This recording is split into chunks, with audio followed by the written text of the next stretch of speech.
Tripling your revenue with zero visibility is like buying the fastest car and painting the windshield with a blackout that you can't see and trusting that rear view mirror.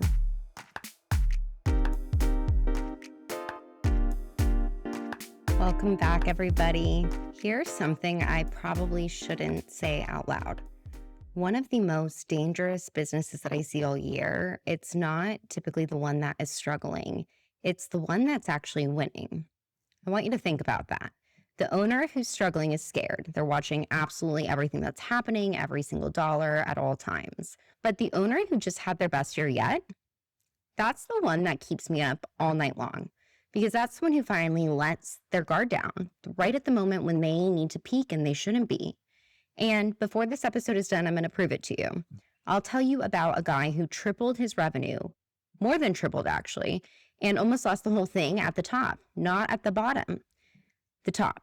So let that sink in, but it's somewhere to start. So I want to bring you back to the day that I stopped trusting financial reports. It was a Thursday, and it wasn't because they were wrong. And that's what got me. They were perfect, down to the penny, reconciled to a T.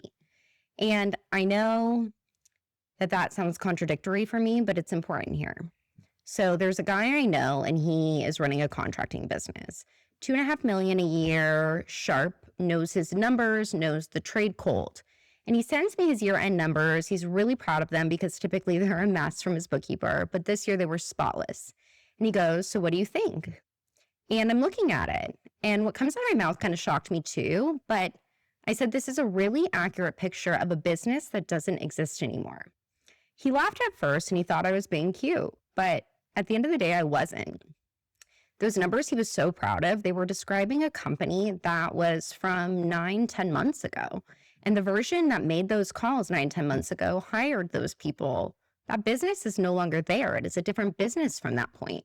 He became a different company before the reporting could even tell him who he used to be. And now he's running off of last year's numbers like a ghost. And here's the picture that I really cannot shake. Your bookkeeper, and I love a good bookkeeper. This is not a dig. It is absolutely what I do as a business too. But realistically, the bookkeeping function of it, that is in the back seat. They are with a clipboard recording what has happened, and they're writing down every turn you already took. It's beautiful, it's accurate, and it has a purpose. You definitely need it. Genuinely, you do. But a business that doesn't know where it's been just keeps making the same mistakes over and over and over again in that loop. But the clipboard is only a record. It is only providing you what has happened. It was never a roadmap to where you want to go. So here's what I'll say. And then the rest of the episode, I'm going to spend it proving it to you and how it works. But realistically, when hiring a bookkeeper, you are hiring a historian. It's a very needed one. Every business needs one. But you didn't just realize that's only a part of the function and the job you really need to be successful. So think about it like this. You have a rear view mirror in your car, and that rear view mirror is one of the most valuable things inside that car. You really shouldn't be driving with that one. The mirror isn't the problem. Clean books, honest history, taxes done right, needed. But that is all the mirror. It's essential. The problem is the day you realize you've been trying to drive forward using only a rear view mirror, you're going to run into an issue and see why it was so much more difficult than it needed to be. All right, let's open a new door here. This one is not so much about the numbers. It's more about you. And real quick, because I know exactly what just happened for some of you. You heard the boring words of financial reporting, you heard taxes, and you started to drift and want to scroll on. It's okay. I feel it too. I hear it every single day, so I'm used to it. I'm the person at the dinner party who says what she does and watches someone physically look for an exit after I ask the question or say that I do taxes. But stay with me here, because the thing that gets you to stop checking your bank account at red lights, taxes are like maybe 4% of it is all. The bookkeeping is maybe 10. So don't go anywhere on me. I promise this is about more than that. So I want to describe your week back to you. Let's say you check your bank balances at a red light on the way to a new meeting. You open QuickBooks maybe at 10 a.m. or right when you wake up. You stare at it, look at maybe a financial report, but the part nobody admits is that you don't even really understand or know what you're looking at. And you're just looking, hoping that some sort of number jumps out at you if it's needed and tells you that you're either okay or you need to pivot somewhere. But when you're at dinner, somebody's talking to you, you're nodding, and the whole time you're running payroll in the back of your head, or you're seeing where this new job is at and are we going to finish it off?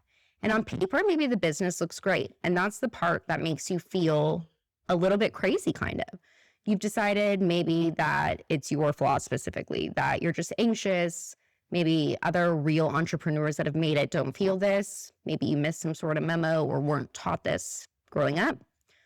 Here's what nobody has probably told you. That feeling, it's really not usually anxiety. It's the most accurate math in your whole business. Your gut is running a forecast that your books don't even know how to do. The function isn't there for.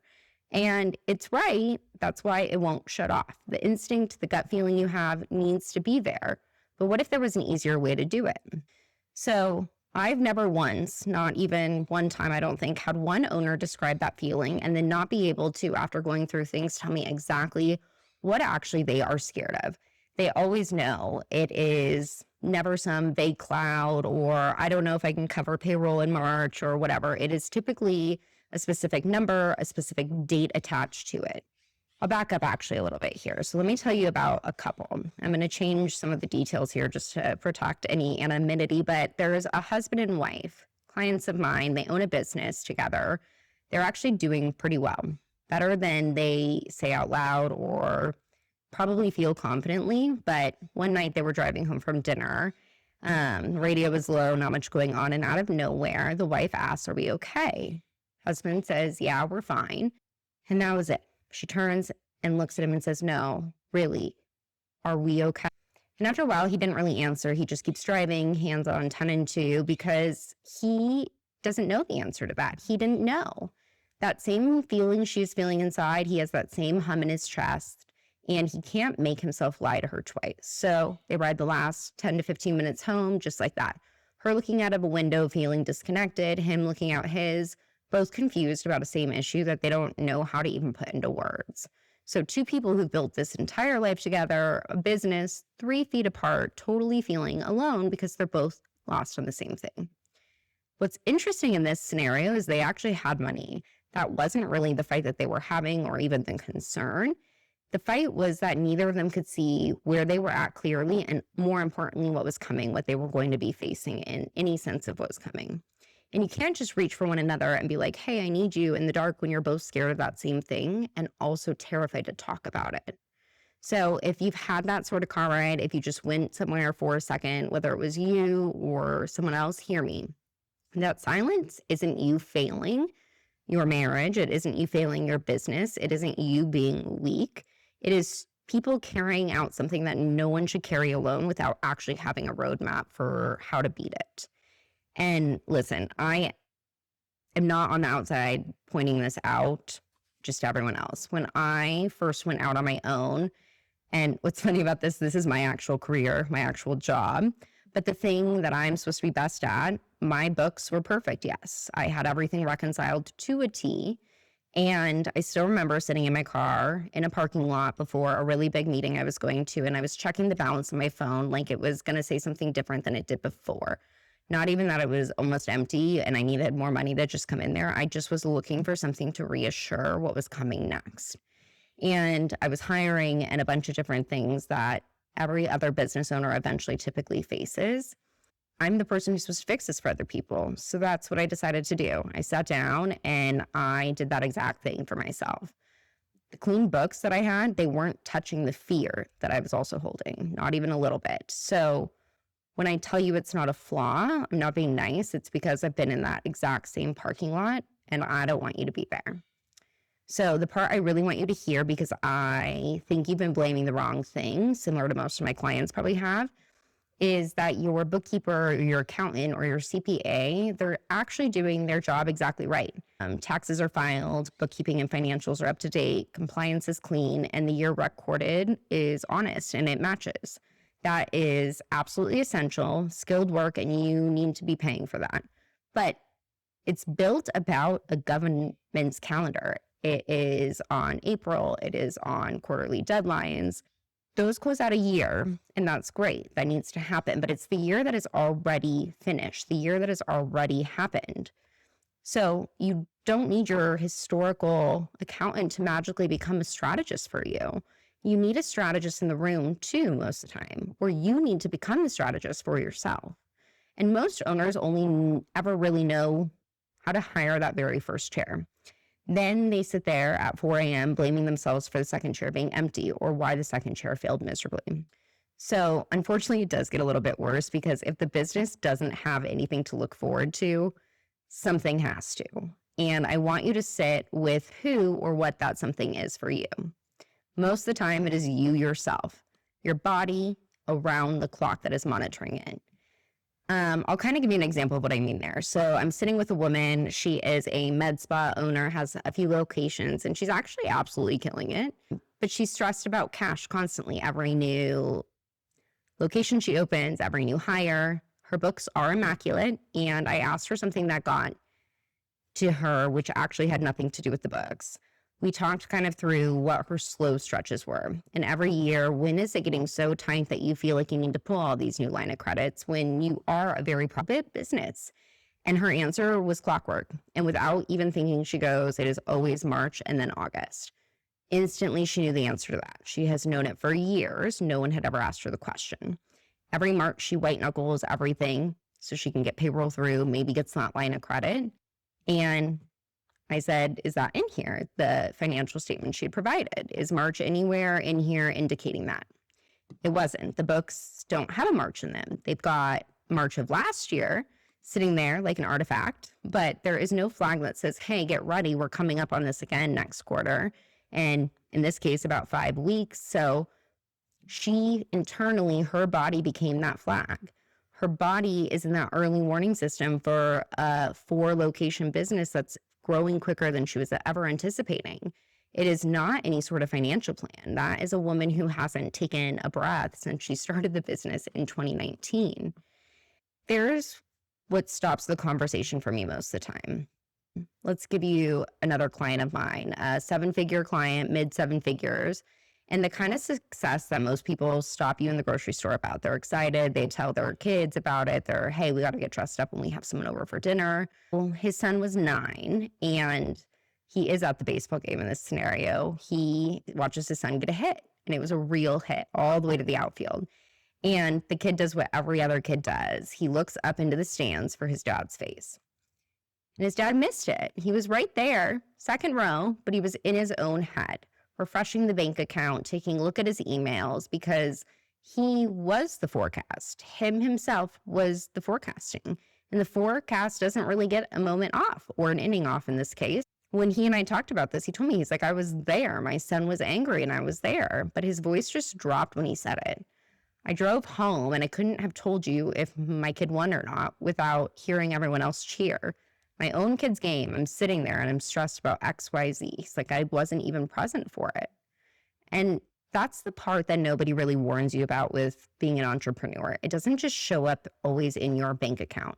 It shows up in so many different areas, your family, whether it's in the stands or a 9-year-old looking up for his dad's face. When you're down looking at a phone or worrying in your own head about things, it is so much more than what entrepreneurship was worth or meant to be for you in the beginning, usually. And in this specific scenario, I really didn't get into the numbers, but I also in my own life didn't get into the numbers thinking about baseball games or about people fighting in a car ride home. I really didn't, but the conversation that I keep having now with my clients over and over and over again, these are typically the people who are supposedly winning or feel really good or on paper have the success, but it's what I repeat over and over again. The scariest businesses are the ones that I am not seeing just lose money rapidly. It's the ones that are making the money, the owner who is struggling to keep their eyes up and continue that growth. And the one who's winning starts to relax at some point and let go, but the growth is quietly setting the trap for you. And your body and your mind and everything else is the one who is taking the price for it. So before we walk into that next door, can I share my most controversial opinion with you guys? I've had it kind of a long time, but most financial advice given to business owners is just vibes in a nicer font, to be honest. It is somebody who is very confident and maybe very credentialed, telling you that you know your numbers, and that's great. But which ones? And what do you know about them? And if you know them, if you can see them on paper, what are you doing with them? Nobody's really ever asking, because knowing your numbers is not a roadmap or a plan or any sort of actual advice. It's a fortune cookie. It is a historical map from the past. And you've been carrying that for years, wondering why you still can't sleep, or why you're still stressed, or why you can't predict what next month brings. Anyway, the door nobody wants to open. And if you're the one who is looking forward, doing the math at 4 a.m., feeling March in your body when it comes up, refreshing whatever balance you have under the bleachers and wondering why your Wi-Fi couldn't go faster, let's just call it what it is. You are your own CFO. You just were never hired for that or trained to actually provide the outputs that are needed to get any sort of traction. But you're doing it. You're exhausted, emotionally stuck inside the very thing that you're trying to see the most clearly, and the thing that is going to get you the most benefit. But your most expensive person in your whole company that you've quietly been giving yourself the worst job in it is the guessing game. And I'll give you kind of like an analogy here. It's like being the pilot and the radar at the exact same time. You can't do both effectively. The second you look down from those instruments, you stop flying the planes. You just feel for the weather maybe with your face at 300 miles an hour. That makes zero sense. So remember the guy I promised you at the very, very beginning of this? Here he is. He is in e-commerce. It's a stretch where every single thing is working. He triples within a year, triples. And he calls me and is expecting some sort of great party. He sounds, though, worse than he did a year ago at half the size. I go, but you should be thrilled. You tripled. Why are we dying? Is something wrong in the infrastructure? And he says, I really don't know. I should feel amazing and ecstatic. I feel like I want to get caught in something to shut me down, though. I didn't understand that at first, but the part that nobody is warning you about is that growth doesn't kill any of the fear that you started with. It just raises the stakes on the same business that you already had. He wasn't growing and relaxing and growing and getting more time back. He was growing and financially gaining, but he was shrinking at the same time. So tripling your revenue with zero visibility is like buying the fastest car and painting the windshield with a blackout that you can't see and trusting that rearview mirror. And if you've ever hit some sort of record month and felt your stomach drop inside or sore and then felt guilty about it, like, why shouldn't I be doing more? Why am I not feeling as confident as this looks on paper? It's not necessarily that something is wrong with you. It's that your gut is running the math again. And a bigger business and the bigger you continue to grit is just something to be bigger and more scared of in a lot of these situations. So let's open that last door, the one that changes most things, hopefully, and everything once you've looked into it.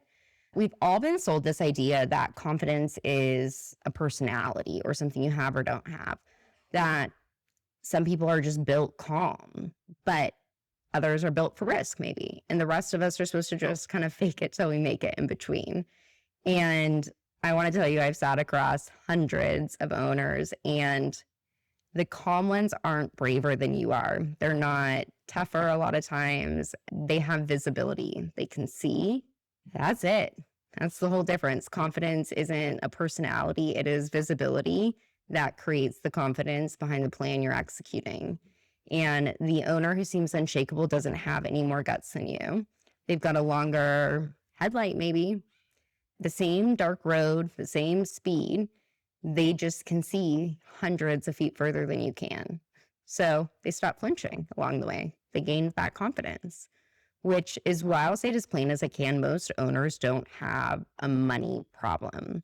They've got a visibility or a seeing problem that just feels like a money problem. You can out-earn almost anything. Most business owners know that. It is a revolving door of money most of the time. But you cannot out-earn not being able to see. And most money advice, it's telling a scared person to be braver while handing them last year's weather report. And last year's weather report is real. It happened. It is accurate. And it is important. You should keep every page of it, but it can't tell you whether to grab an umbrella tomorrow or not. So the trust your gut feeling was really never the fix here. Your gut's already doing all of the work. Your body is absorbing all of that stress, which is probably why you're exhausted. The answer was never just more courage, just jump and plunge. It was a windshield to protect you, hopefully. You can always tell who's got somebody looking forward for them versus not. So if you were to ask someone, hey, what does the next 90 days look like? Most people will flinch, surprisingly. The calm ones, though, the ones that actually have that plan, they're not flinching. They tell you, and a lot of times they're actually really excited to tell you about their plan, not because they are any smarter, but because they're not knowing finally got handed to someone whose job is to know it, someone whose job is to plan for the unplanned. It was really not some sort of personality flaw or that they had anxiety. It was a missing chair at that table. So I want you to hear me out here. I'm not trying to talk you out of a single thing that you're already paying for or a new budget or whatever else. It's really the opposite. So accurate books, keep them. It should be non-negotiable. Taxes being done compliant and right?